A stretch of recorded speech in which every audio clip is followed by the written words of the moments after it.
বনি ইসরাইলের একজন আল্লাহর যুবক বান্দা সারাদিন 24 ঘন্টা আল্লাহর ইবাদতে কাটাইতো। যুবক শ্রেণী, আপনাদেরকে বলতেছি, আল্লাহর ওলি হওয়া লাগবে, আল্লাহর বন্ধু হওয়া লাগবে। যুবক ভাই, যৌবন জাত যুদ্ধে যাবার সময় তার ওই আল্লাহর ওলি, ওই যুবক বান্দা 24 ঘন্টা আল্লাহর ইবাদতে কাটাইতো। ইমাম আহমদ ইবনে হাম্বল কিতাবুজ জুহুদের মধ্যে লেখেন 24 ঘন্টা আল্লাহর ইবাদতে কাটায় যুবক। ওই এলাকার কিছু বখাটে যুবক ছেলেরা চিন্তা করলো, ওর একটু পরীক্ষা করার দরকার, ও কেমন আবেদ হইছে দেখার দরকার, ও কেমন আবেদ, ওর একটু দেখার দরকার।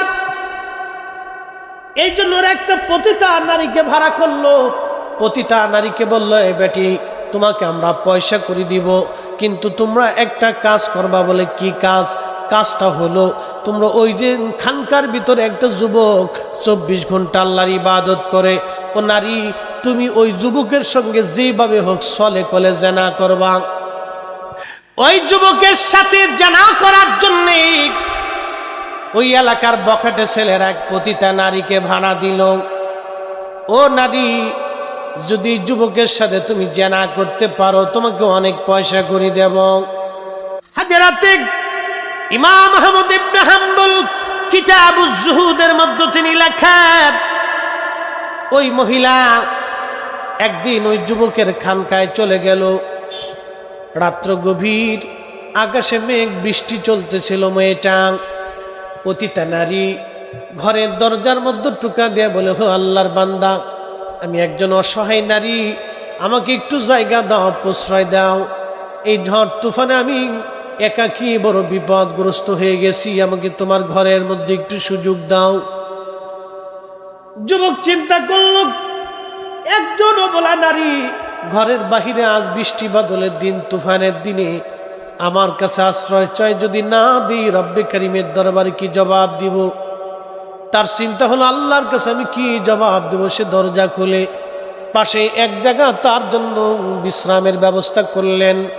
আর যুবক বাতি জ্বালাইয়া নামাজের মধ্যে দাঁড়াইয়া মুসল্লায় নামাজ পড়তে শুরু করলেন। একবার জোরে বলা যাবে কি মারহাবা।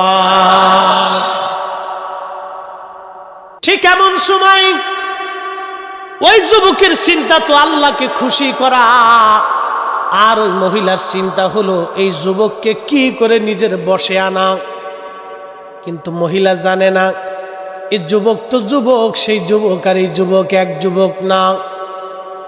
ওই মহিলা ওই অবস্থায় সে তার অঙ্গভঙ্গি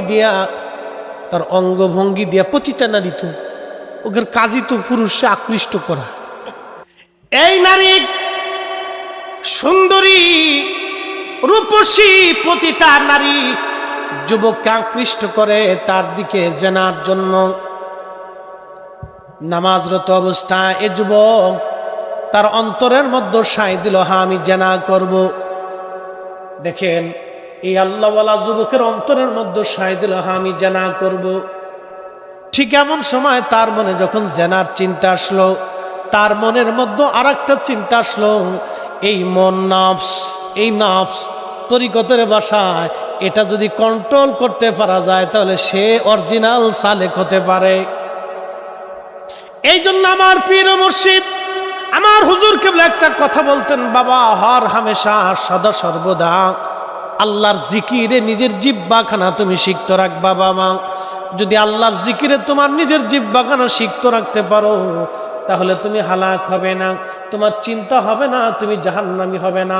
সবসময় নিজের জিকির জিহ্বাখানাকে আল্লাহ আল্লাহ আল্লাহ আল্লাহ জিকিরের জিহ্বাখানা সিক্ত তুমি রাখবা, আর হামেশা জিকির করবা।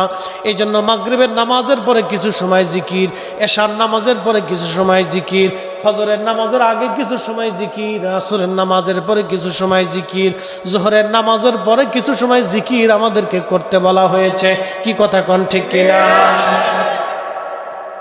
প্রিয় ভাইরা আমার, বোনেরা আমার, মনোযোগ দিয়ে শুনিয়া যান। এই যুবকের অন্তরের মধ্যে সাই দিল, আমি জেনা করব। কিন্তু যুবক এবার চিন্তা করলো, হে মন, হে নফস, তুমি তো জেনা করতে চাও, তাহলে জেনা করলে তো জাহান্নামের আগুনে তুমি পুরবা। যুবক রে, তাহলে জেনা করার আগে দুনিয়ার আগুন একটু পুড়ে দেখো, আগুনের স্বাদ কেমন তোমার লাগে। যে বাতি জ্বলতেছিল ওই বাতির মধ্যে নামাজ পড়া শেষ করার পরে যুবক তার প্রথম আঙ্গুলটা ওই বাতির মধ্যে আগুনের মধ্যে ধরলো, আগুনের মধ্যে ধরলো, তত সময় পর্যন্ত আগুনের মধ্যে ধরে রাখলো, তার পুরা আঙ্গুলটা আগুনে পুড়ে গেল। তারপরে সে আবার নামাজে দাঁড়ায় গেল। একবার জোরে বলা যাবে কি মারহাবা। আল্লাহ কোরআনে ওয়াজ করলেন, ইন্নামাল মুমিনুনাল্লাযীনা ইযা যুকিরাল্লাহু ওয়াজিলাত কুলুবুহুম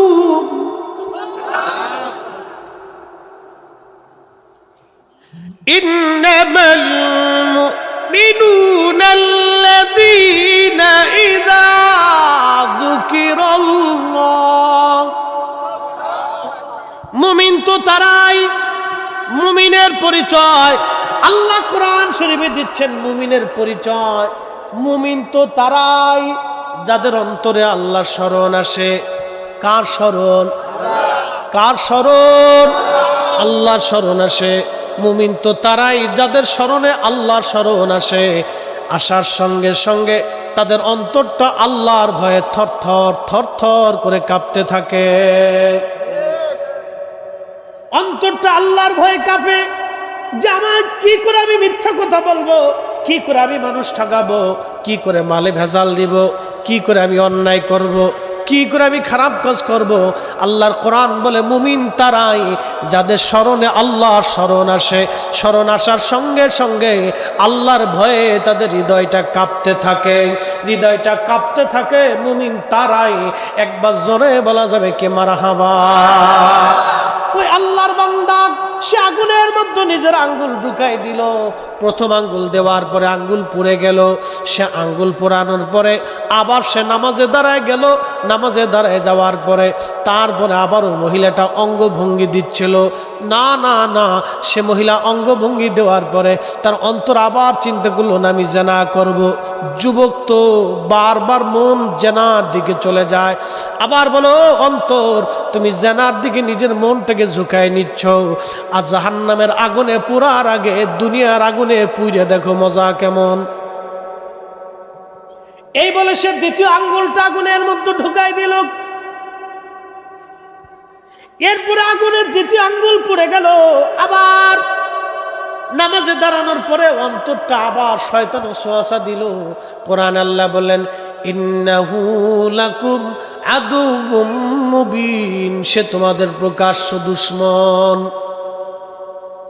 আবার অন্তরটা থেকে জেনার দিকে ঝুঁকাই দিল। এবার সে আবার বলে না, ও মন, তোমার সঙ্গে আমার যুদ্ধ। জাহান্নামের আগুনে পুরার আগে দুনিয়ার আগুনে পুড়ে দেখো। সে তৃতীয় আঙ্গুলটা আবার আগুনের মধ্য দিয়ে দিল। এইভাবে 10টা আঙ্গুল সে পুরাই ফেললো সারা রাত। কিন্তু এই মহিলার সঙ্গে সে জেনা করলো না। আমার রব তাকে মহিলার ফিতনা থেকে বাঁচানোর জন্য ওই অবস্থায় মহিলার জান কবজ হয়ে গেল। একবার জোরে বলা যাবে আল্লাহু আকবার। খুব মনোযোগ দিয়েন যশোরবাসী। কঠিন পরীক্ষা তার জীবনে এসে গেল। ওই মহিলা মারা যাওয়ার পরে এই যুবক আল্লাহর ওলি বিপদগ্রস্ত হয়ে গেল। রাজার পুলিশ তাকে ধরে নিয়ে গেল।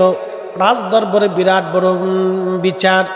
যে যুবকরা এই মহিলাকে পাঠাইলো, ওরা সাক্ষী দিল না এই লোকটাই তার খানকার ভিতরে তাকে মেরে ফেলছে। বাদশা আবার তাকে ফাঁসি দিল। ফাঁসি দেওয়ার পরে ফাঁসি কার্যকর হলো। বাদশা তারে ফাঁসি দিবে। ফাঁসি দেওয়ার আগে জিজ্ঞেস করা হয়, তোমার কি কোনো স্বাদ বা স্বাদ আছে কিনা, তোমার জীবনের কোনো চাওয়া পাওয়া আছে কিনা বলো। তখন বাদশার লোকজন বলল, তোমার জীবনে কি কোনো চাওয়া পাওয়া আছে? তখন ওই আল্লাহর যুবক অলি বলতেছে, হ্যাঁ আমার জীবনে একটু চাওয়া আছে, আমার একটু সময় দেন, আমি 2 রাকাত নামাজ পড়ে আল্লাহর দরবারে মোনাজাত করব।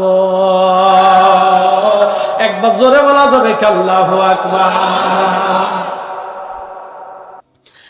ইয়া আইয়ুহাল্লাযীনা আমানু ইসতাঈনু বিস বিস-সাবরি ওয়াস-সালাহ।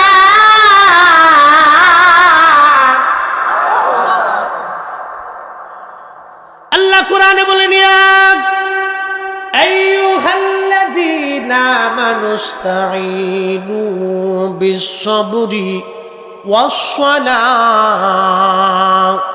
ও ঈমানদার, ও ঈমানদার, তোমরা আমি আল্লাহর কাছে সাহায্য চাও ধৈর্য এবং নামাজের মাধ্যমে। হযরত ইমাম আহমদ ইবনে হাম্বল তিনি ধীর স্থির ভাবে এশার নামাজ পড়লেন। এশার নামাজ পড়ার পরে তিনি বাকি নামাজ পড়বেন, কিন্তু না, অতিরিক্ত 2 রাকাত নামাজ পড়ে ইমাম আহমদ ইবনে হাম্বল রাহমাতুল্লাহি আলাইহি আল্লাহর দরবারে সেজদা শেষ করার পরে রব্বে করিমের দরবারে 2টা হাত বাড়াই দিলেন। একসাথে জোরে বলা যাবে মারহাবা। কয় হাত বাড়াইছে? না 1 হাত হবে? 2 হাত। জোরে বলেন কয় হাত? 2 হাত বাড়াইছে। কার দরবারে? আমরা এশার নামাজের পরে 2 রাকাত নফল নামাজ পড়ে কার দরবারে হাত বাড়াই? মাগরিবের নামাজের পরে 2 রাকাত নফল নামাজ পড়ে কার দরবারে হাত বাড়াই? এ মুসলমান, যোহরের নামাজ পড়ে 2 রাকাত নফল নামাজ পড়ে কার দরবারে হাত বাড়াই? বলে আল্লাহ কোরআনে বলেন, ইস্তাঈনু বিস-সাবরি ওয়াস-সালাহ। সালাতের মাধ্যমে, সবরের মাধ্যমে তোমরা আমি আল্লাহর কাছে সাহায্য চাও। তো নামাজের পরে আমরা সাহায্য চাই কার কাছে? তাবারক রান্না করার আগে সাহায্য চাইছেন কার? আল্লাহ। তাবারক যারা রান্না করছেন তারা ভালো করে বুঝেন, তাবারক রান্না করার আগে ফাতিহা শরীফ পড়িয়া দোয়া করিয়া সাহায্য চাইলেন কার?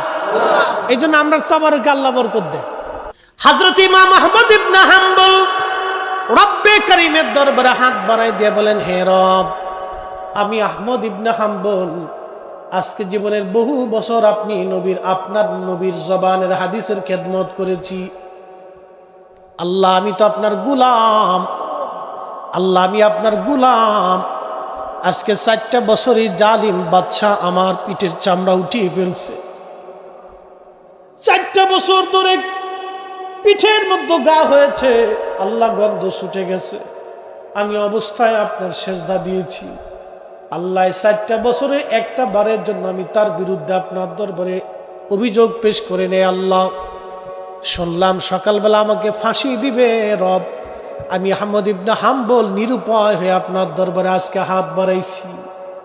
আল্লাহ, এই কোরআন নিয়ে তার সাথে খলিফার সাথে ঝগড়া শুরু হলো। খলিফা বলল, কোরআন আল্লাহর সৃষ্টি। ইমাম আহমদ ইবনে হাম্বল বললেন, না, কোরআন আল্লাহর সৃষ্টি না, এটা আল্লাহর কালাম। আল্লাহর জবানের কথা কখনো সৃষ্টি হতে পারে না। মারহাবা বলবেন? এটা কার কালাম? কার জবানের কথা? তো আল্লাহ কি সৃষ্টি না স্রষ্টা? আল্লাহ মাখলুক না খালিক? খালিক। আল্লাহ খালিক। আল্লাহর জবানের কথা মাখলুক হয় না। আল্লাহর জবান আল্লাহ, আল্লাহ। আল্লাহর কথা আল্লাহর কালাম, এটা সৃষ্টি না, এটা আল্লাহর জবানের কালাম। একসাথে বলবেন না মারহাবা? খলিফা বলতেছে না এটা সৃষ্টি, আর ইমাম আহমদ ইবনে হাম্বল বলে না সৃষ্টি না, এটা আল্লাহর কালাম। শেষ সময় হযরত ইমাম আহমদ ইবনে হাম্বল হাত তুলে বললেন, রব, জীবনের শেষ সময় হাত বাড়াইছি।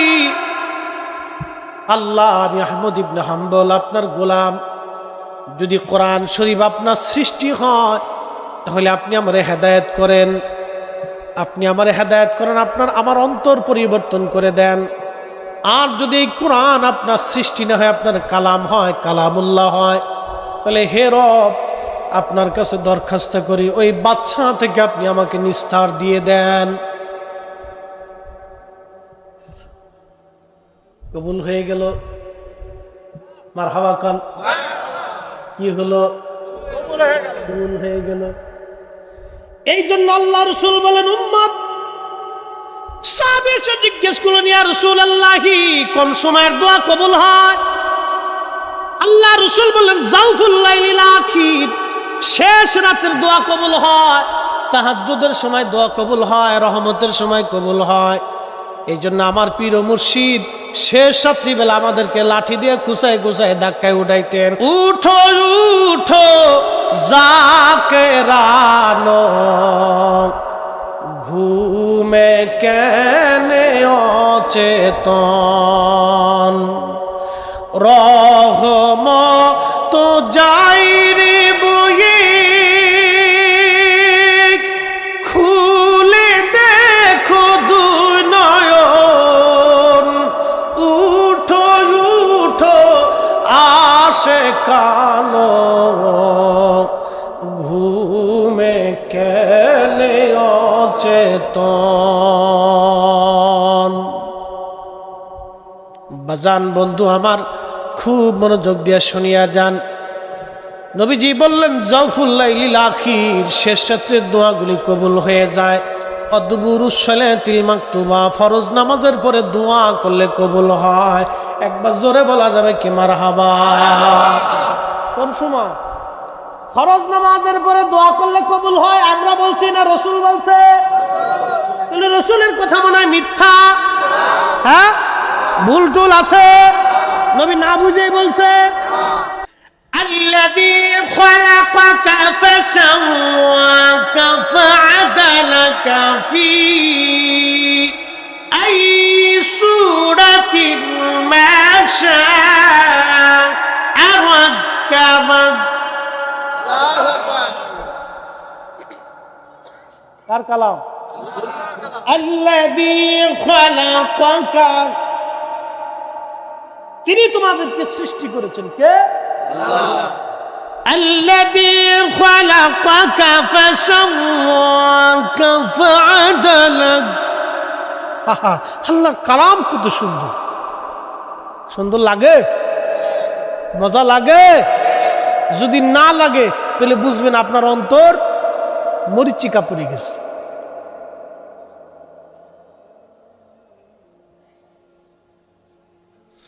وَإِذَا تُلِيَتْ عَلَيْهِمْ آيَاتُهُ زَادَتْهُمْ إِيمَانًا।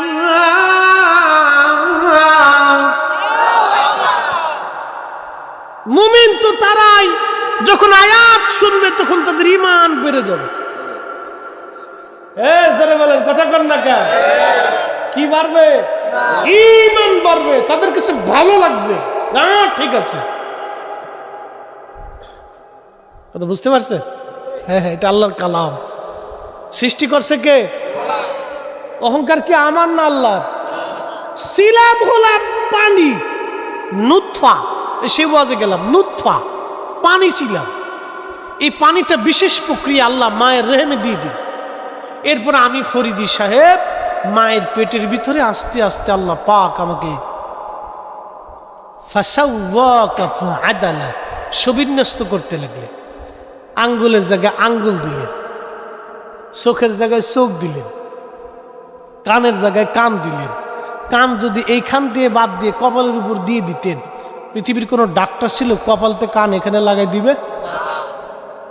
জিহ্বা যদি ভিতরে না দিয়ে আল্লাহ পায়খানা রাস্তায় দিয়ে দিতেন, পৃথিবীর কোন ডাক্তার ছিল এখান থেকে খুলে এখানে এনে লাগায় সেট করে দিবে? আমার দিকে তাকান, পৃথিবীর সব বিজ্ঞান যদি এক জায়গা হয়, আল্লাহর দেওয়া একটা জিহ্বার মতো জিহ্বা বানাই দিতে পারবে? কি জিহ্বা আল্লাহ বানাইছে! আম দিলেন কয় আম, জাম দিলেন কয় জাম, লেবু দিলেন কয় লেবু, ভাত দিলেন কয় ভাত, মাছ দিলেন কয় মাছ, গোশ দিলেন কয় গোশ। জিহ্বা কয়টা? খাবার খেলেন হাজার কোয়ালিটির, জিহ্বা একটা। স্বাদ দিলেন সব কয়টারই। এই মালিকের নাম কি? এই কারিগরের নাম কি? জিকির হবে কার? সেজদা হবে কার? নামাজ হবে কার? দোয়া চাবো কার কাছে? আল্লাহর কাছে। তো উসিলা ধরতে পারে, উসিলা ধরতে পারে। বলে উসিলা কি বুঝাইতেছি। সহিহ বুখারী হাদিস। মদিনাতে বৃষ্টি হয় না। কি হয় না? বৃষ্টি হয় না। বৃষ্টির খুব অভাব। বৃষ্টি না হতে সারা মদিনায় দুর্ভিক্ষ লেগে গেল। কি দুর্ভিক্ষ! ঘাস হয় না, উঠে ঘাস খাইতে পারে না। আপনার ছাগল, উট, দুম্বা, ভেড়াগুলি শুকাই যাইতে লাগ। খেজুরের বাগান নুবজে গেল। সাহাবে کرام এসে বলেন, ইয়া আমিরুল মুমিনিন, হযরত ওমরের জমানায়, ইয়া আমিরুল মুমিনিন, বৃষ্টির বড় অভাব, এখন কি করবেন আপনি করেন। হযরত খাদিম রাসূল আনাস রাদিয়াল্লাহু আনহু থেকে হাদিস আসছে, তিনি বলতেছেন, আমি দেখলাম হযরত ওমর আল্লাহর দরবারে হাত তুলে দিয়ে দোয়া করতেছে। ওয়া ইন্না কুন্না নাতাওয়াসসালু বিআম্মিন নাবিয়্যিনা, ও আল্লাহ এতদিন তোমার নবীর উসিলা ধরে দোয়া করছি, আজকে তুমি আমাদেরকে বৃষ্টি দিতে।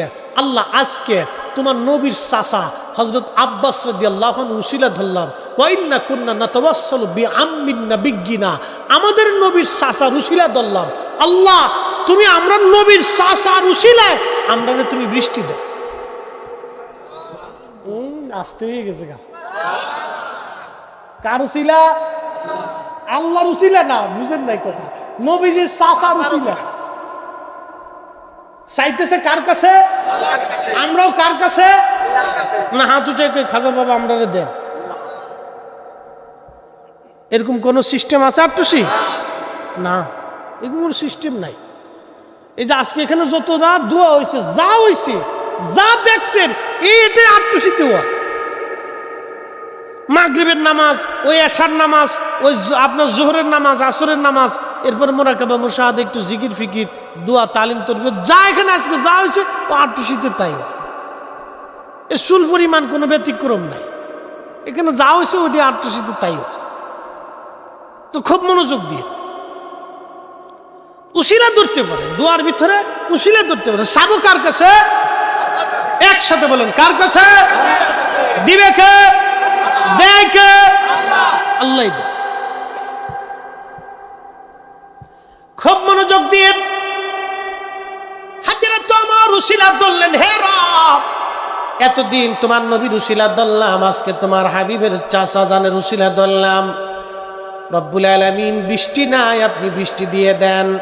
খাদিমুর রাসূল হযরত আনাস বলেন, আমি দেখলাম ক্বালা ফায়াসকুন, তিনি বলতেছেন আমি দেখলাম অঝোর দ্বারে আল্লাহর আকাশে মেঘ হইয়া হযরত ওমর দোয়া করতে করতে তুমুল আকারে বৃষ্টি নামা শুরু হয়ে গেল।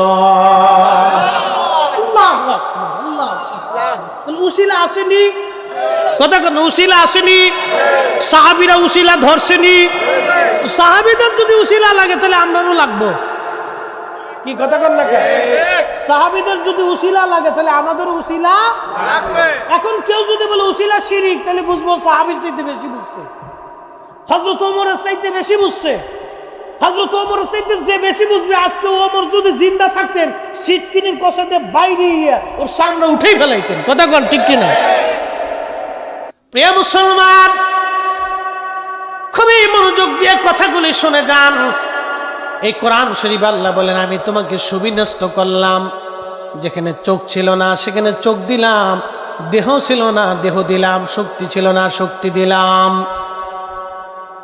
ও বাজান খুব মনোযোগ দেন, কিছুই ছিল না সব আমি আপনাদেরকে দিলাম।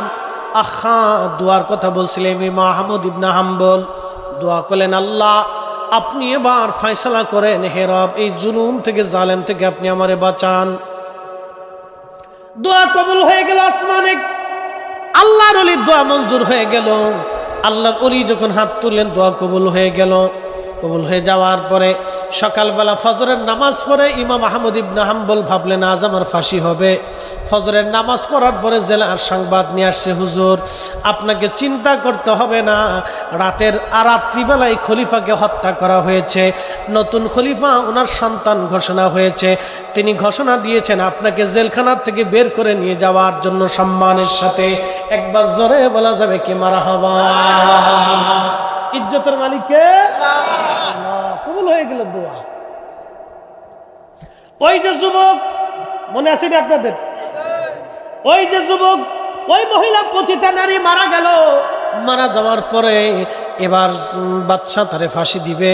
যুবক ডাক দিয়ে বলল, তাহলে আমাকে একটু সময় দাও, আমি 2 রাকাত নফল নামাজ পড়ে আল্লাহর দরবারে দোয়া করব। সে 2 রাকাত নামাজ পড়ার পরে আল্লাহর দরবারে হাত বাড়াইছে। একবার জোরে বলা যাবে কি মারহাবা? কোন দরবারে? এই বলে রাখবেন, নামাজের পরে হাত তোলা এটা সব নবীদের জমানাতেই ছিল। তাহলে আমাদের নবীর জমানা না, সব নবীর জমানায় ছিল। ইস্তাইনু বিসসাবরি ওয়াস-সালাহ, কোরআন বলতেছে সালাতের মাধ্যমে তোমরা আমি আল্লাহর কাছে সাহায্য চাও। সালাতের মাধ্যমে, নামাজের মাধ্যমে তোমরা সাহায্য চাও। সালাত শেষ করার পরে আপনি আল্লাহর দরবারে হাত তুলবেন, আপনার হাজত, আপনার প্রয়োজন, আপনার যা আছে সব আল্লাহর কাছে পেশ করুন। মনোযোগ দেন। যুবক হাত বাড়াইছে, আল্লাহ আমি জানি যে কাজ আমি করি নাই, যে গুনাহ আমি করি নাই, সেই শাস্তি আপনি আমাকে দিবেন না।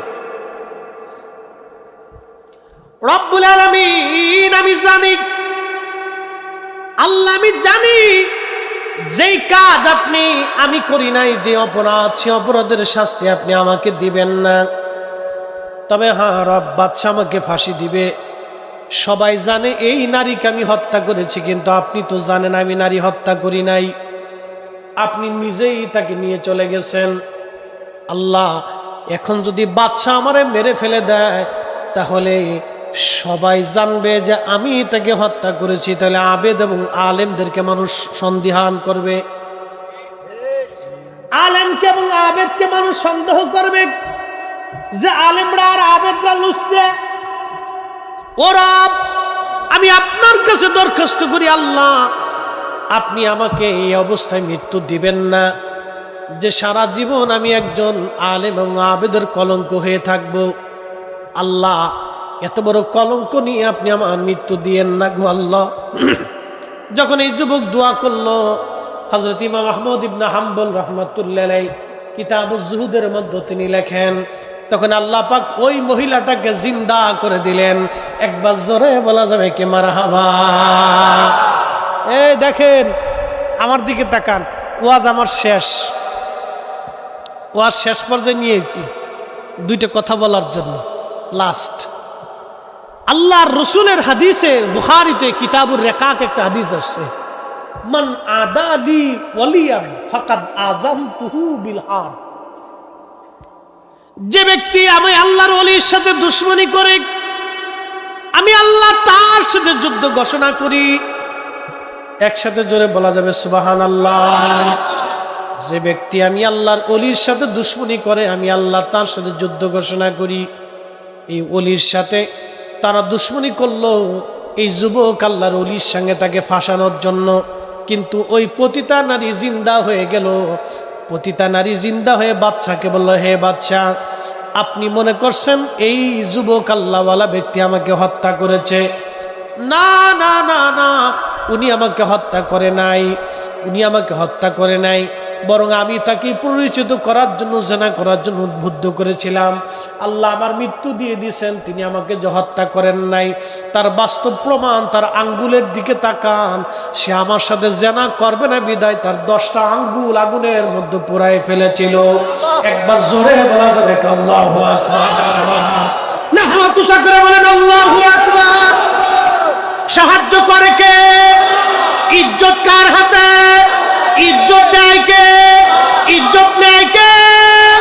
আল্লাহ। আল্লাহ আল্লাহ বলেন, ওয়ালিল্লাহিল ইজ্জাতু ওয়ালিরুসুলিহি ওয়ালিল মুমিনিনা ওয়ালাকিন্নাল মুনাফিকিন,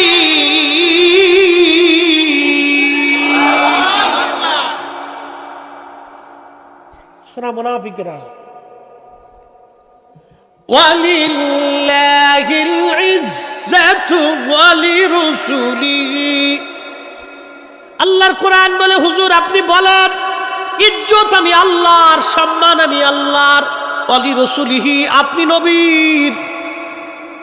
ইয়া রাসূলুল্লাহ, ওয়ালিল মুমিনিন, মুমিনে কামেল যারা আল্লাহওয়ালা তাদের ইজ্জত। ওয়ালাকিন্নাল মুনাফিকিনা লা ইয়ালামুন, মুনাফিক যারা তারা বুঝে না, মুনাফিক যারা তারা বুঝে না, মুনাফিক যারা তারা বুঝে না।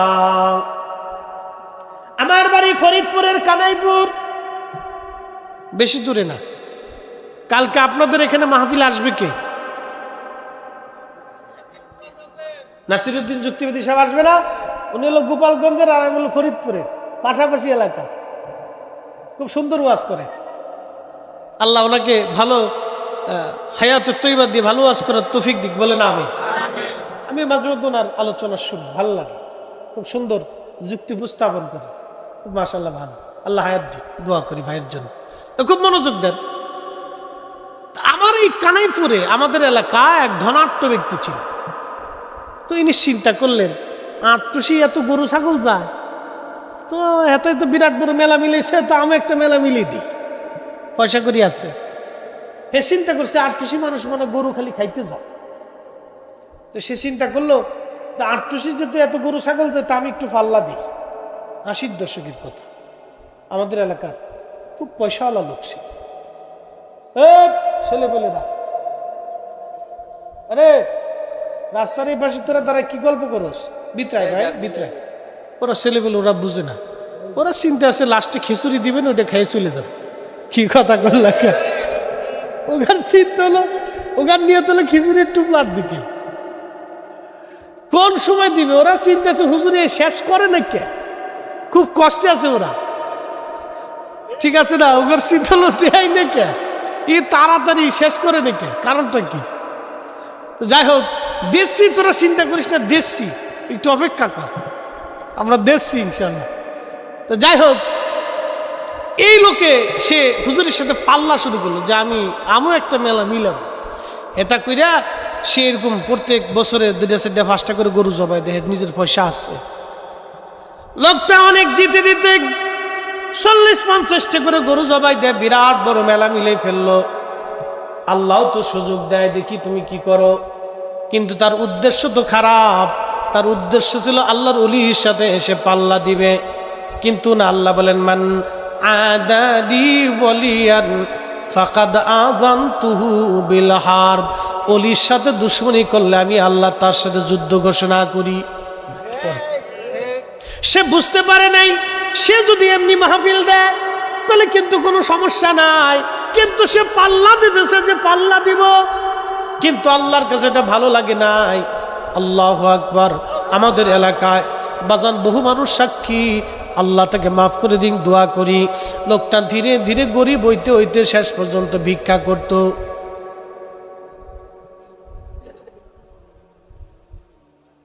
আমি আল্লাহর ওলির কোনো কারামত বিশুদ্ধ না হলে আমি বলি না, এটা আমার। কেউ যদি আইসে কোনো ঘটনা বলে, আমি তার আগে যাচাই করি লোকটা সত্যবাদী কিনা, ঠিক আছে কিনা, আমি যাচাই করি। আমার এলাকার দিকে বলতেছি, লোকটা শেষ পর্যন্ত ভিক্ষা করত, ভিক্ষা করে সে গাড়ির নিচে পড়ে মরে গেল। এই জন্য সব জায়গায় ফাজলিমি চলে। এই মজলিসের ভিতরে কি আল্লাহর প্রিয় আমি জানি, আমাদের এলাকায়, আমি নাম বলবো না, অনেক পয়সা, তারা হয়তো আমার ওয়াজ শুনবে, আমার এলাকার মানুষ আমার ওয়াজ শুনবে, আল্লাহ আমার এই ভাইটাকে মাফ করে দিন। তারা অনেক পয়সার মালিক হয়ে গেল। একদিন তাদের এক কর্মচারী বৃদ্ধ লোকের মারছিল খুব, মারার পরে 7 দিন পৃথিবীতে বাঁচতে পারে নাই। বাংলাদেশের সবচেয়ে বড় ডাক্তার তার বাঁচাইতে পারে নাই।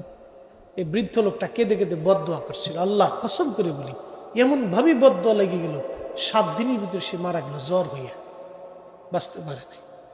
আল্লাহ কখন কার পছন্দ করবে আপনিও জানেন না, আমিও জানি না। কি কতক্ষণ ঠিক কিনা? আমি বক্তা হয়েছি বিদায় বিরাট কিছু না। এই মজলিসের ভিতরে, এই বান্দাদের ভিতরে আল্লাহর এমন পছন্দের বান্দা আছে যার জীবনে কোনো নেক আল্লাহর কাছে পছন্দ হয়ে গেছে, আল্লাহ তাকে মাফ করে রাখছে, কবুল করে রাখছে, আমি জানি না। তার সাথে বিয়াদবি করার কারণে আমার জীবনে তকদিরের পোকা এসে যেতে পারে। বাপ কথা কোন ঠিক কিনা? এই জন্য হিসাব করে পৃথিবীতে চলতে হবে।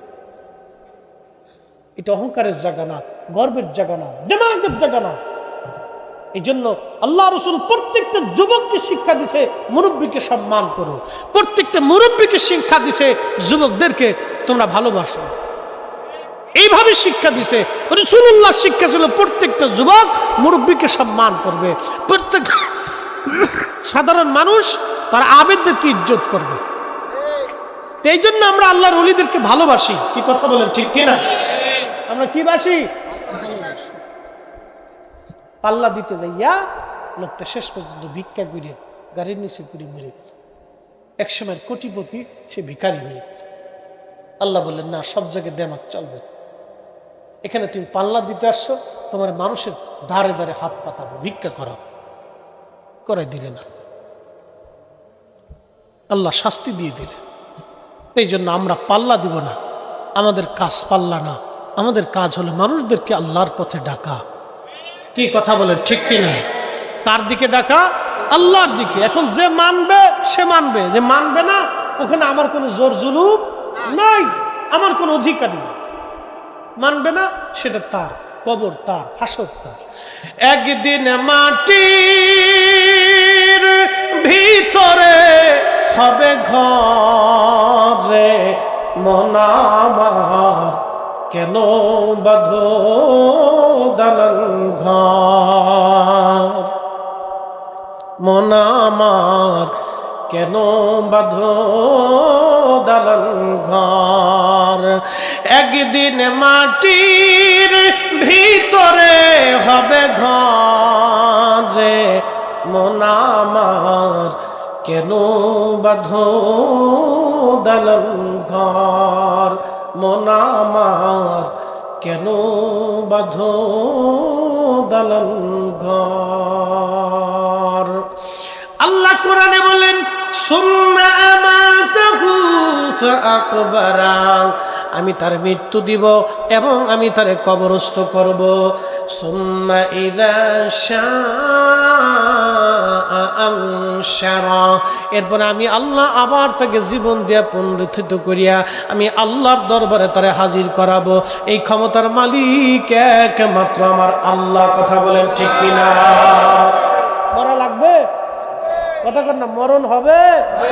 কোথাও পালানোর কোনো ব্যবস্থা আছে? নাস্তিকরা বলে ওদের বিশ্বাস হলো এই আল্লাহ খুদা কিছু নাই। নাস্তিকরা বিশ্বাস করে যে আল্লাহ বলতে কিছু নাই, প্রকৃতির মাধ্যমে সব হয়। নাস্তিকরা কয়। আচ্ছা আপনাদেরকে একটা প্রশ্ন করি, ওদেরকে জিজ্ঞেস করুন যে ভাই তাহলে তোর জন্মটা কি প্রকৃতির মাধ্যমে হয়েছে না তোর বাবা মার মাধ্যমে হয়েছে? কি কথা কন না? এই যে আল্লাহ কোরআনে বললেন যে মিন নুতফাতিন খালাকাহু ফাকাদ্দারা, আমি তোমাকে পানি থেকে, তোমার বাবার নির্গত পানি নুতফা বীর্য থেকে আমি আল্লাহ তোমাকে সৃষ্টি করেছি, সুবিন্যস্ত করেছি। এই যে কোরআনের বিধান, আল্লাহর আইন, আল্লাহ শিক্ষা দিলেন 1450 বছর আগে। আর ওই নাস্তিক আজকে বলতেছে যে না এই প্রকৃতির মাধ্যমে। তোরা জিজ্ঞেস করবেন যে তুই কি প্রকৃতির মাধ্যমে হইছস না তোর বাবা লাগছে? তাহলে আল্লাহ 1450 বছর আগে বলছে যে তোমাকে সৃষ্টি করতে হলে তোমার বাবা লাগছে, তোমার মাও লাগছে। কি কথা কন ঠিক কিনা? বাবা মা ছাড়া মানুষ তৈরি হয় একমাত্র ঈসা আলাইহিস সালাম ব্যতীত। ঈসা আলাইহিস সালাম রে আল্লাহ বাবার মাধ্যমে বানাই নাই, সরাসরি ফুয়ের মাধ্যমে দিছিল। ফু, এটা আর এক ঘটনা। এটা কইতে গেলে আবার রাত চলে যাবে। হ্যাঁ মন চাইতেছে শুনতে? হ্যাঁ বলবো? ওরে সব চালাবো? এ ফোনে 12টা বাজে, তাহলে 15 মিনিট ইনশাল্লাহ।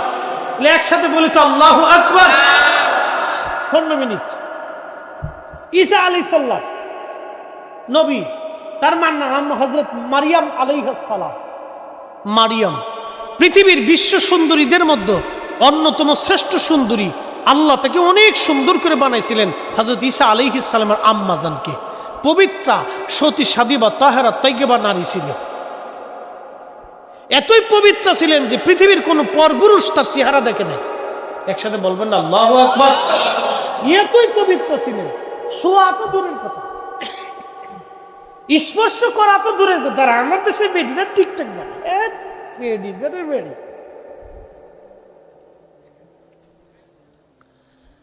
খুব মনোযোগ দিয়ে হযরত ঈসা রুহুল্লাহর মা জননী তিনার আম্মা জান হযরত হান্না মানত করলেন, আল্লাহ যদি একটা পুত্র আমাকে সন্তান দাও তা আমি মসজিদে বাইতুল আকসার খাদেম তারে বানাবো।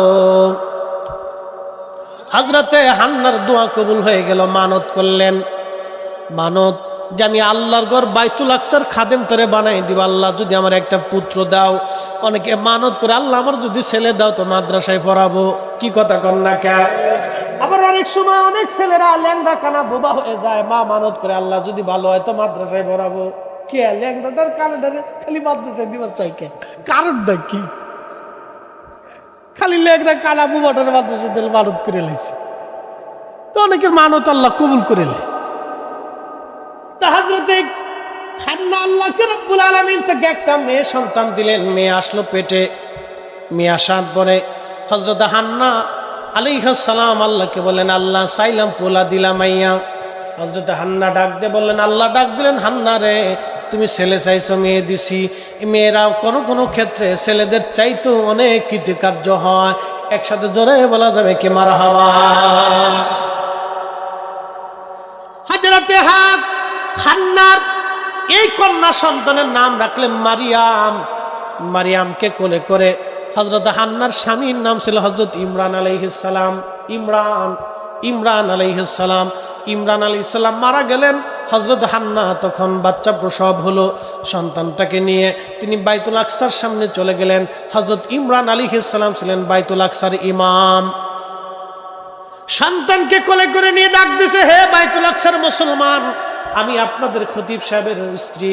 আমি মানত করেছিলাম যে আল্লাহ আমার একটা পুত্র সন্তান দিলে আমি এই ঘরের খাদেম বানাবো, কিন্তু আল্লাহ আমার একটা কন্যা সন্তান দিছে, আমি তার নাম মারিয়াম রাখছি। আপনারা আমার মারিয়ামকে কবুল করে নেন, এই মসজিদের খাদেম হিসেবে আপনারা কবুল করে নেন, আমার মারিয়ামের দায়িত্ব আপনারা নিয়ে নেন। তখন হযরতে উজাইর, হযরতে আপনার কি বলে হযরতে রাসূল ইমরান আলাইহিস সালামের আরেকজন, অর্থাৎ কি বলে আপনাদের দেশে যে আমাদের দেশে সুমন্দি নাকি ভাইরা ভাই মাশাআল্লাহ ভুলে গেছি ভাইরা ভাইয়ের কথা। তো ভাইরা ভাই হযরত ইমরান আলাইহিস সালামের স্ত্রী নিয়ে গেছে। নিয়ে যাওয়ার পরে এখন অন্য ইমাম যারা আছেন সবাই বলতেছে যে তালি মারিয়ামকে আমাদের দায়িত্ব দিয়ে দেয়। এখন এটা নিয়ে লাগছে বিরাট বড় ঝগড়া। মারিয়ামকে আমাদের দায়িত্ব দিয়ে দেন, সবাই দাবি করতেছে মারিয়ামকে আমাদের কাছে দিয়ে দেন। সবাই যখন দাবি করতেছে, এই দাবির প্রেক্ষিতে আল্লাহ রাব্বুল আলামিন সমাধান দিলেন যে তোমাদের তাওরাত যারা লেখো লোহার কলম দিয়ে, তখন লোহার কলম দিয়ে তাওরাত লিখত, যে এই কলম তোমরা ছেড়ে দাও, এই কলম ছেড়ে দাও। যার কলম ভাসতে ভাসতে উজানের দিকে আসবে তার দায়িত্বটা মারিয়াম আলাইহিস সালামের কাজে যাবে। একসাথে বলা যাবে মারহাবা। আচ্ছা, লোহার কলম কি ভাসে না, এটা ডুবে যায়। তো সবাই নদীর মধ্যে কলম ছেড়ে দিলেন, সবার কলম ডুবে গেল, কিন্তু হযরত মারিয়াম আলাইহিস সালামের খালুর কলমটা ডুবলো না। তার কলমটা উজানের দিকে ভাসতে ভাসতে রওনা হয়ে গেল। খালুর কাছে দায়িত্ব দেওয়া হয়েছে। খালু তখন বাইতুল আকসার ইমাম। খালু তার জন্য আলাদা হুজরা বানাই দিলেন। মারিয়াম আলাইহিস সালাম ধীরে ধীরে বড় হলেন। খালুর চিন্তা যে মেয়েটা বড় হচ্ছে, কি এক চিন্তা, মহা চিন্তা, কি করা যায়, তাকে দায়িত্ব নিরাপত্তা দিতে হবে। সেজন্য বাইতুল আকসার আলাদা একটা রুম করে দিয়ে তারে ওই রুমের বাহির থেকে খালু তালা মেরে উনি বাইরে চলে যাইতেন। প্রত্যেক দিন এরকম চলে যাইতেন। তো একদিন মারিয়াম আলাইহিস সালাম অন্দরমহল থেকে তিনি গোসল ছেড়ে তিনি তার বেডরুমে আসতেছিলেন। এমন সময় দেখলেন তার রুমের দরজার সামনে একজন সুদর্শন পুরুষ দাঁড়ায় রয়েছে, যুবক। মারিয়াম আলাইহিস সালাম ভয় পেয়ে গেছে। ভয় পেয়ে ডাক দিলেন, এই যুবক, তুমি আবার কে? হযরত মারিয়ামের চিন্তা যে না না, এদেশে একটা যুবক আছে নাম কাফুর নামক একটা যুবক, খুব বখাইটা, খুব বেয়াদব। এই ছেলেটা মেয়েদেরকে উত্ত্যক্ত করত, ইফটিজিং করত। হযরত মারিয়ামের চিন্তা হলো এই কাফুর বুঝি আমার ঘরের মধ্যে ঢুকে গেছে। হযরত মারিয়াম ডাক দিয়ে বলল, হে আল্লাহর বান্দা, খোদার দোহাই দিয়ে বলি তুমি আমার দিকে আসবা না, তুমি সর্বনাশ করতে সর্বনাশ, তুমি আমার দিকে আসবে না, আল্লাহর কসম করি তুমি আমার দিকে আসবে না। তখন ওই যুবক ডাক দিয়ে বললেন, মারিয়াম আপনি চিন্তা করবেন না, আমি কোনো মানুষ না, আমি হযরতে জিবরাইল আলাইহিস সালাম। একবার জোরে বলা যাবে কি মারহাবা। আপনি জিবরাইল কি জন্য আসছেন? বলে আমি জিবরাইল আসছি আপনাকে একটা পবিত্র সন্তান দেওয়ার জন্য। হযরত মারিয়াম বললেন, জিবরাইল আপনি আসছেন সন্তান দেওয়ার জন্য, আমার তো বিয়ে হয় নাই, কোনো পুরুষ আমাকে স্পর্শ করে না, আমাকে দেখেও নাই। সুবহানাল্লাহ বলবেন। মারিয়াম আলাইহিস সালাম বলতেছে যে কোনো পুরুষ আমাকে দেখে নাই, আমাকে। মারিয়াম এই কথা বলার পরে জিবরাইল বললেন, কুন ফায়াকুন, আল্লাহ যেইভাবে বলবে সেইভাবেই হবে। আপনি হাঁ করেন, আমি আপনাকে ফু দিব। হযরত মারিয়াম দূর থেকে হাঁ করলেন, জিবরাইল আলাইহিস সালাম দূর থেকে ফু মারলেন। ওই ফুয়ের মাধ্যমে হযরত ঈসা রুহুল্লাহ মায়ের পেটে চলে গেলেন। আল্লাহর পক্ষ থেকে সরাসরি রুহু একবার মার পেটে চলে গেছে জিবরাইলে ফুয়ের মাধ্যমে। এক আশ্চর্য নিদর্শন, আল্লাহ সরাসরি চলে গেছে। পবিত্র নারীর যখন আল্লাহ সন্তান দিয়ে দিলেন, হযরতে মারিয়াম আলাইহিস সালাতু ওয়াস সালাম মায়ের পেটের মধ্যে হযরত ঈসা রুহুল্লাহ চলে গেলেন। একসাথে জোরে বলা যাবে কি সুবহানাল্লাহ। আল্লাহু আলা কুল্লি শাইইন কাদির। সমস্ত ক্ষমতার মালিক কে? আল্লাহ। এতে কোনো সন্দেহ নাই, কথা কোন ঠিক কিনা? তাহলে আমরা ছেলে মেয়ে চাবো কার কাছে? না খাজা বাবার কাছে চাইছি কোনোদিন যে খাজা বাবা আপনি আমরা আল্লাহ আমরা এটা ভুলা দিয়ে দেন? না, বিষয়টা এরকম। অনেকে খালি করে তোমরা বাবার কাছে চাও কে? আচ্ছা, আমি আপনাদেরকে এর একটা সমাধান দিই। আমি মসজিদের খতিব, আমার হাসনাবাদ হাউজিংয়ে 4 থেকে 5,000 মুসল্লি প্রত্যেক জুমাতে হয় আমার। তো খুব মনোযোগ দিয়ে মুসল্লিরা অনেক সময় এসে আমার কাছে আবদার করে যে হুজুর আমার ছেলের বিয়ে হয় না, ব্যবসা ভালো হয় না, এটা সেটা সিলিপ দেয়। তা আমি এটা কাগজে সুন্দর করে দোয়ার আগে লিখি, ঢাকা তো লিখতে হয়, তো সুন্দর করে লেখা এই আমি কে কোন দোয়া কোন বিষয় দোয়া এটা লিখে সুন্দর করে রেখে দিই সাইডে, জায়নামাজের নিচে।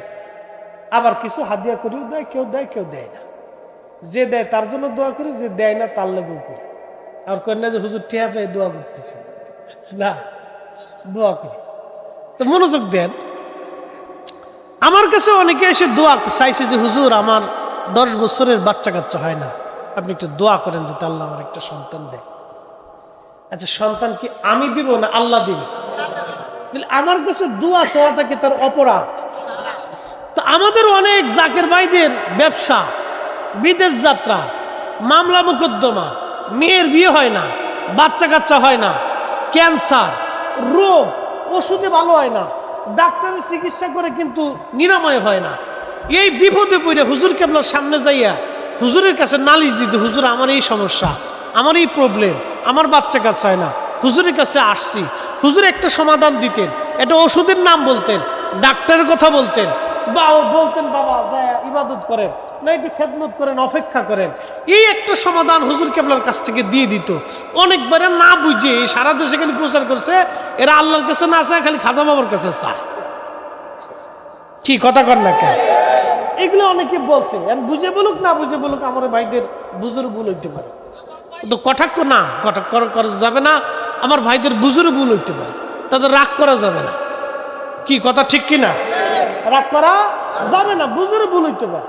তো অনেকে হয়তো বুঝেও বলছে, না বুঝে বলছে, এটা তাদের ইচ্ছা।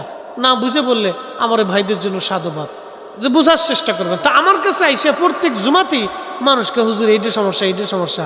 তাহলে মানুষকে আমার কাছে চায় না আল্লাহর কাছে চায়? আল্লাহর কাছেই চায়, কিন্তু আমার কাছে বলতে হুজুর আপনি দোয়া করেন। তা আমরা হুজুর কেবলার কাছে বিপদে আপদে মুসিবতে পড়িয়া যায় নালিশ দিতাম, হুজুর আমার এই সমস্যা, আমার এই প্রবলেম, আমার এইটাই সমস্যা, এইটাই সমস্যা, হুজুর এর এই সমস্যা। হুজুর এক একজনের এক একটা সমাধান বাতলাই দিতে। সুবহানাল্লাহ বলা যাবে না? আমাদের ওই যে দরবার শিবি হোমিওপ্যাথিক ডাক্তার সাহেবের নাম কি? হুমায়ুন ডাক্তার। বাসা আছে না মারা গেছে? হুমায়ুন ডাক্তার কি বাসা আছে কিনা আমি কইতে মারা গেছে? ডাক্তার সাহেব মনে মারা গেছে, হুমায়ুন ডাক্তার। একদিন আমাকে বলতেছে ছোট এদিকে, তখন মাদ্রাসায় বলি, শোনো এদিকে আসো, তোমরা তো আমরা ছোট ভাই, তো তোমার একটা ঘটনা শোনে। আমি বললাম কি ঘটনা ডাক্তার সাহেব বলেন তো? বলতেছে একদিন এক রুগী এসে ছেলেরা তার বাবারে ধরে নিয়েছে। এই লোকটা আপনার ওই মানে মুমূর্ষ, ডাক্তার বলছে সে 7 দিন বাঁচবে, ভালো মন্দ খাও, এ বাঁচবে না, হয়তো কিডনি লিভারে এই সমস্যা। আমার শ্বশুর আব্বা কয়েকদিন আগে কিডনির রোগে মারা গেছে। তো কিডনির একটা পজিশন আসলে, এমন একটা পজিশন আসে যে তার আর বাঁচানো যায় না, কোনো ডাক্তার ওষুধ দিয়ে কুলানো যায় না। তো তার কিডনি লিভার দোনোটাই নষ্ট। তো ওনারে ধরে নিয়ে আসছে। তো তো উনি ডাক্তার সাহেব আমাকে বলতেছে, শোনো, ধরে নিয়ে আসার পরে তার ছেলেরা হুজরা শরীফের সামনে নিয়ে এসে সারেং সাহেব তখন ছিল, ফরাদবার আব্বা সারেং সাহেব ছিল। সারেং সাহেব বলতেছে, হুজুর এই একটা লোক না নিয়ে আসছি, খুব অসুস্থ, কিডনি নষ্ট হয়ে গেছে, ডাক্তার বলছে 7 দিন হয়ে গেছে। তো হুজুর কেবল একটা ধমক দিছিলেন, বাবা মরা মানুষ নিয়ে এসেছেন, মরা মানুষ নিয়ে আসছে। তখন ওই ছেলেরা সাথে ছিল, ছেলেরা কান্দি দিয়ে বলতেছে, হুজুর আমাদের আব্বা মারা গেলে আমরা খুব অসহায়ের মধ্যে পড়ে যাই, তো হুজুরের কাছে আসছি, হুজুর যাতে একটু দোয়া করে দেন। তাদের ভাষায়, তাদের কথায় তারা বলছে। তো হুজুর কেবলা ডাক্তার সামনে ডাক দিয়ে বলেন, বাবা ওনাকে 7 দিনের 7 ডোজ একটা ওষুধের নাম বলে দিলেন, বাবা এগুলো ওনাকে দিয়ে দেন। ডাক্তার সাহেব আমাকে বলতেছে কি, বাবা ভাই আমি এই চেম্বারে বসা ছিলাম, তখন ওই চেম্বার ওইখানে, বলে আমি বসা, আমি তার 7 ডোজ, হুজুর যে ওষুধটা দিতে বলছে যেইভাবে আমি সেইভাবেই দিচ্ছি। দেওয়ার পরে লোকটা চলে গেছে, নিয়ে গেছে তারে। ঠিক 7 দিন পরে 8 দিনের দিন লোকটা আমার চেম্বারের সামনে হাইটে যাইতেছে। সুবহানাল্লাহ বলবেন না? একসাথে বলেন আল্লাহু আকবার। শেফা করে কে? না, জোরে বলতে হবে। উসিলা আসেনি? আসেনি উসিলা? এত ওষুধ খাওয়াইলো কিন্তু কাজ হলো না, কিন্তু আল্লাহর ওলি বলে দেওয়াতে কাজ হলো, কারণ আল্লাহর কাছে উনি পছন্দনীয় ব্যক্তি। কথা ঠিক কিনা? আমি বললে হয়তো না, কিন্তু হুজুর বলাতে হয়েছে, কারণ উনি আল্লাহর কাছে পছন্দনীয়। তো খুব মনোযোগ দিয়ে হাইটে যাইতেছে। তা আমি তার ডাক দিয়ে বললাম, ভাইজান দাঁড়ান দাঁড়ান, সময় নাই, আগে হুজুর কেবলার কাছে যাইতে হবে। আমি পিছন পিছন গেলাম, যাই সে হুজুর কেবলার কাছে বসলো, হুজুরের কাছে কথা বললো, হুজুর কথাবার্তা বললেন, তারপরে খানা খাওয়াইলেন। হুজুর বললেন, বাবা যান খানা টানা খান। সে লোকটা খাইয়ে দিয়ে পরে শেষে আমার চেম্বারে এসে গল্প টল্প করিয়া সময় টময় কাটে, পরে সে কয়েকদিন থাইকে পরে বাড়ি গেল। এগুলো তো বাস্তব, এগুলো শিরিক না, এগুলো বেদাত না। একটা মুসিবতে পড়লে মানুষ ডাক্তারের কাছে যাবে, বিপদে পড়লে পুলিশের কাছে যাবে, টাকার দরকার হলে প্রতিবেশীর কাছে যাবে, খাবারের দরকার হলে ভিক্ষুক আপনার কাছে চাবে। কি বাবা, কথা ঠিক কিনা? ভিক্ষুক তো চাবে, বাবা দয়া করে কিছু দেয়। এটা ভিক্ষা, শিরিক না, এটা চাবে। প্রকৃত দেওয়ার মালিক একসাথে বলেন কে? কে? সন্দেহ? সন্দেহ নাই। ওয়াজ লম্বা করে